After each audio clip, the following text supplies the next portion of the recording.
안녕하세요. 불독남입니다. 이번에 소개해드릴 책은 회계학 콘서트입니다. 제목 그대로 회계에 관한 입문서인데요. 회계가 없다면 과연 경제라는 거시적인 영역이 체계화될 수 있었는지에 대한 의문이 들 정도로 중요하다고 생각합니다. 책의 구성 방식은 스토리 전개 방식으로 진행되는데요. 주인공인 유키라는 여성이 있습니다.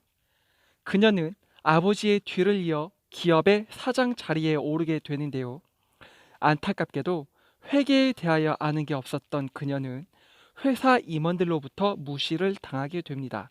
하지만 아즈미라는 유능한 지인을 만나게 되면서 조금씩 회계에 대하여 배워나갑니다.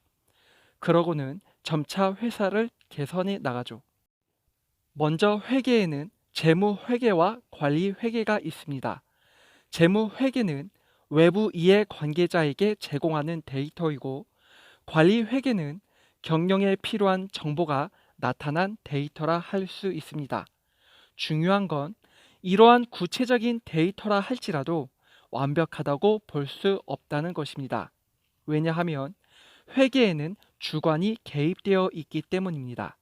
다시 말해서 회계 수치란 작성자의 의도가 섞인 요약된 근사치라는 것이죠. 그렇기에 중요한 것은 회계 수치 이면에 숨겨진 진실을 파악할 수 있어야 한다는 것입니다. 그 예로 책의 내용을 보면 주인공인 유키는 실제 위험한 상황에 직면합니다. 경리부장이 제시한 결산서에 의하면 회사 재정이 적자 상태에 이릅니다. 그러고는 능력 없는 유키를 몰아세우며 사장직을 내려놔야 한다고 압박하죠. 하지만 주인공인 유키는 회사 재정이 적자로 들어선 것이 무엇인가 잘못됐다고 생각합니다. 그리고 결산서를 분석한 결과 역분식이라는 것을 알게 됩니다. 역분식이란 회사 사정이 안 좋게 보이도록 회계 처리한 것을 말합니다. 반대로 분식이란 회사 사정이 더 좋아 보이도록 회계 처리한 것을 말하죠.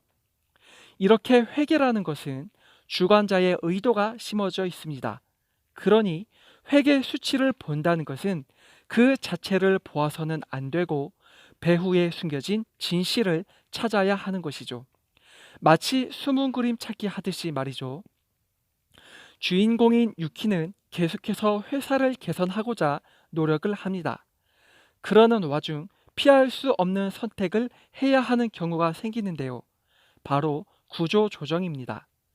우리는 흔히 구조 조정이라 하면 실직자가 대거 발생하는 안 좋은 회사 정책으로 생각합니다. 하지만 구조 조정이 말하는 의미는 근로자를 해고하는 식의 단편적인 것만을 의미하지 않습니다. 구조 조정이란 회사의 군사를 뺀다는 의미이죠. 그렇다면 군사에는 어떤 것이 있을까요? 넘쳐나는 재고가 해당될 것이고 현금을 창출하지 않는 고정자산 같은 것들이 있을 것입니다. 이렇게 현금화가 되지 않는 것들은 되도록 빠르게 처리해야겠죠. 만약 넘쳐나는 군살이 그대로 붙어 있다면 어떤 문제가 생길까요? 묶여있는 현금이 있으니 당연히 영업 순환 과정이 좋지 않겠죠. 뿐만 아니라 비록 회사가 흑자 상태에 있다 해도 당장에 매입금과 같은 채무를 갚아야 한다면 상환할 자금이 없어 부도가 날 것입니다. 이게 바로 흑자 부도입니다.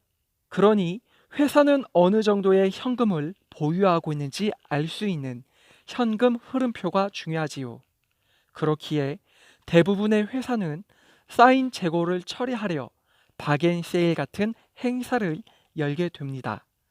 비록 벌어들이는 수익은 적어도 재고로 썩히느니 현금으로 바꾸는 게 최선책이라 판단 내린 것이지요. 결국 무엇이 됐든 수중에 있는 자산을 현금화시키는 일이 중요합니다.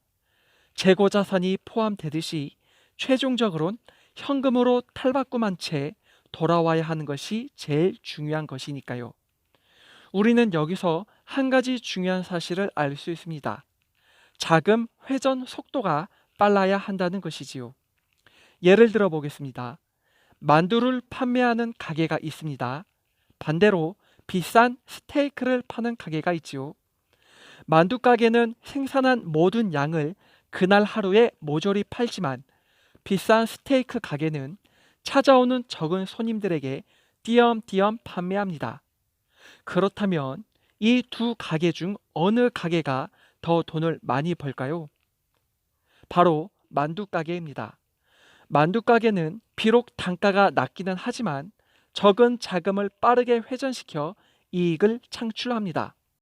반대로 스테이크 가게는 단가가 높지만 자금이 느리게 회전되지요. 그러다 보니 수익은 늘지 않고 팔리지 않는 스테이크는 재고 자산으로 넘어가면서 적자 상태를 만드는 것입니다. 또 다른 예를 들어볼까요? 만두 가게와 프랑스 고급 레스토랑을 비교해 봅시다. 만두 가게에서 만두 하나를 사는 비용과 레스토랑에서 고급 음식을 먹는 비용은 차이가 많이 납니다. 레스토랑 쪽으로 비용이 많이 들어가기에 레스토랑이 만두 가게보다 더 돈을 많이 벌 것이라고 생각할 수 있습니다. 물론 레스토랑을 이용하는 사람들이 많다면 문제될 것은 없겠죠. 다만 두 가게를 이용하는 손님의 수가 많지 않다는 가정이라면 말이 달라집니다. 만두 가게에는 고정적으로 들어가는 유지비가 적습니다. 심지어 포차라면 더욱 작아지겠죠. 이같이 만두 가게는 유지비가 적으니 비록 만두 한 개의 단가가 낮더라도 손익분기점을 넘기기 쉽습니다. 반대로 레스토랑 같은 경우는 실내 장식과 같은 유지비만 해도 엄청난 비용이 들어가기에 고정비가 높습니다. 즉 고정비가 높기에 어느 정도의 매출이 있어도 손익분기점을 넘기기 힘들다는 말이지요. 혹시 이런 경우를 많이 보셨을 거예요. 동네 만두집은 10년째 문을 열고 있는데 뷔페 같은 곳은 오래가지 않아 대부분 닫는 것을 보게 됩니다. 아마도 문을 닫는 이유는 손익분기점을 넘기지 못해서일 겁니다. 그러니 우리는 흔히 단가가 높다고 해서 상대 기업이 돈을 잘 벌 거라고 생각해서는 안 됩니다. 중요한 것은 손익분기점을 넘기느냐, 넘기지 못하느냐의 차이이죠. 이제 마무리 짓도록 하겠습니다. 저는 일부분만을 발췌하여 설명했지만 책의 내용은 더 다양한 내용들로 이루어져 있습니다. 책을 보신다면 회계 관련 기본 지식뿐만 아니라 경영이라는 파생적인 요소도 느끼실 수 있을 것 같은데요.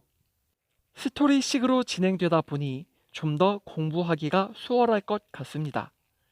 이상 1편을 마치고 다음 시간에는 2편에 해당하는 관리 회계에 대하여 알아보도록 하겠습니다.